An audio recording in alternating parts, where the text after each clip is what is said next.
मैं दुनिया में जाता हूँ तो बिखर जाता हूँ, मैं दुनिया में जाता हूँ तो बिखर जाता हूँ, लेकिन तेरे दर पर आता हूँ तो निखर जाता हूँ। धीरेंद्र शास्त्री मध्य प्रदेश में छतरपुर जिले के ऐतिहासिक खजुराहो मंदिर दुनिया भर के लोगों का ध्यान खींचते हैं, लेकिन इस जिले का एक गांव गड़ा बीते कई सालों से लोगों का ध्यान खींच रहा है। वजह है बागेश्वर धाम के धीरेंद्र शास्त्री, जिनके भक्त हैं। बागेश्वर धाम के धीरेंद्र शास्त्री उनमें एक चमत्कारी शक्ति देखते हैं और विरोधी अंधविश्वास फैलाने का आरोप लगाते हैं। आइए जानते हैं धीरेंद्र शास्त्री की कहानी।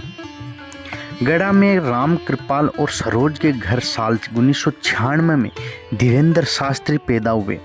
3 भाई बहनों में सबसे बड़े धीरेंद्र का बचपन से ही पंडिताई में खूब मन लगता था। धीरेंद्र स्कूल के लिए निकलते लेकिन मंदिर पहुंच जाते। बागेश्वर धाम की वेबसाइट के माध्यम से पता चला कि धीरेंद्र शास्त्री का बचपन तंगहाली में बीता। पूजा पाठ से जो दक्षिणा मिलती थी उसी से 5 लोगों का पेट पलता था। धीरेंद्र ने अपने दादा सेतुलाल गर्ग से पंडिताई सीखी। फिर एक रोज धीरेंद्र अज्ञातवास में चले गए। गड़ा गांव के एक शख्स ने बताया कि धीरेंद्र पता नहीं कहां पर 1 साल के लिए गायब हुए थे। लौटे तो एकदम अलग थे। धीरे धीरे विधायकों मंत्रियों को आना जाना शुरू हुआ। अब ये समझो ये बने तो कांग्रेस नेताओं के कारण है, पर आज जो हो रहा है उसमें भाजपा का रोल है। वरना 5 साल पहले एक तो ये साइकिल और मोटरसाइकिल से घुमा करते थे। धीरेंद्र शास्त्री अब प्लेन और कई बार प्राइवेट जेट से चलते हैं। भारत से लेकर लंदन तक उनका सम्मान होता है। बागेश्वर धाम मंदिर वाली जगह पर पहले प्राचीन शिव मंदिर था और उसके पास बालाजी का मंदिर। चंदला विधानसभा के पूर्व विधायक और मौजूदा विधायक राजेश प्रजापति कहते हैं इन लोगों के पास घर द्वार कुछ नहीं था। पास के एक सामुदायिक भवन था जिसमें ये लोग बरसाती डालकर रहते थे और पूजा पाठ करते थे। धीरे धीरे इन्होंने दरबार लगाना शुरू किया। धीरेंद्र के आगे बढ़ने में इंटरनेट का बहुत बड़ा योगदान है। उनके सोशल मीडिया पर लाखों फॉलोवर हैं और उनको समर्थन करते हैं। धीरेंद्र के दरबार में जाने के लिए टोकन लगाना पड़ता है। धीरेंद्र बढ़ते सम्मान के अब गड़ा गांव के व्यावसायिक गतिविधियां भी बढ़ रही है।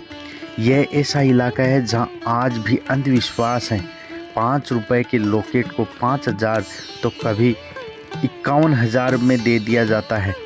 ऐसे ही करोड़ों में खेल कर इनका व्यवसाय चलता है। ऐसे आरोप धीरेंद्र शास्त्री पर लगाए जाते हैं। धीरेंद्र के चचेरे भाई इन आरोपों को गलत बताते हैं।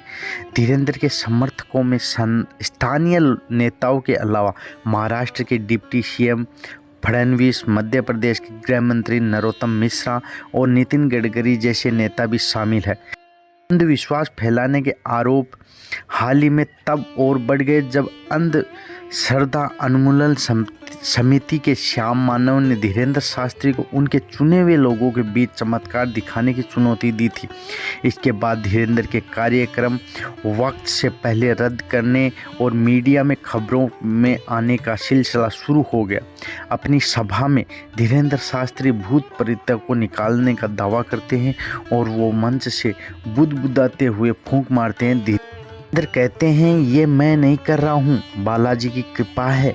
धीरेंद्र इन समस्याओं के अलावा फिल्मों की भी बात करते हैं और हिंदू राष्ट्र बनाने की बात करते हैं। जनवरी 2023 को धीरेंद्र ने कहा, हमने आज भारत के हिंदू राष्ट्र में एक नया नारा बनाया है, तुम मेरा साथ दो, हम मिलकर हिंदू राष्ट्र बनाएंगे।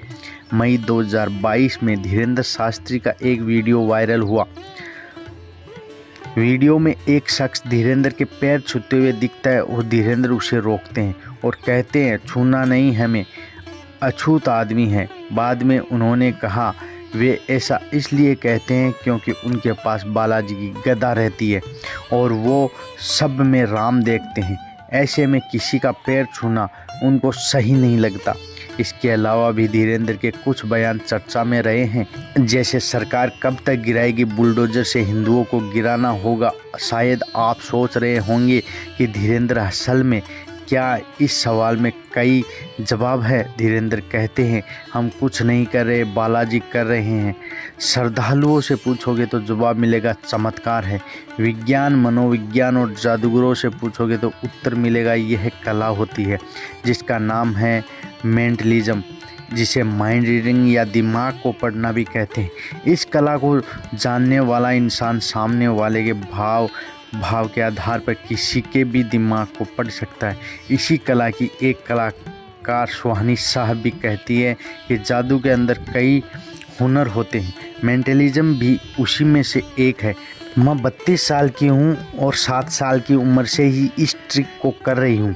ये पूरी कला लोगों के दिमाग के आसपास होती है जिसे कला बोलते हैं। धीरेन्द्र उसे चमत्कार बोल रहे हैं। ऐसा नहीं है कि इस तरह के लोगों की परेशानी को कहे या अनकहे चमत्कार से दूर करने वालों में धीरेन्द्र शास्त्री अकेला नाम है। ईसाइयों में, मुसलमानों में भी कई लोग ऐसे हैं जो कि हालालुई कुरान को पढ़कर लोगों का दुख दूर करने का दावा करते दिखते हैं। हकीकत में अंधविश्वास को कम करने की बात कह रहे हो, लेकिन धर्म से जुड़े लोगों पर इन गुरुओं का विश्वास बढ़ता ही जा रहा है।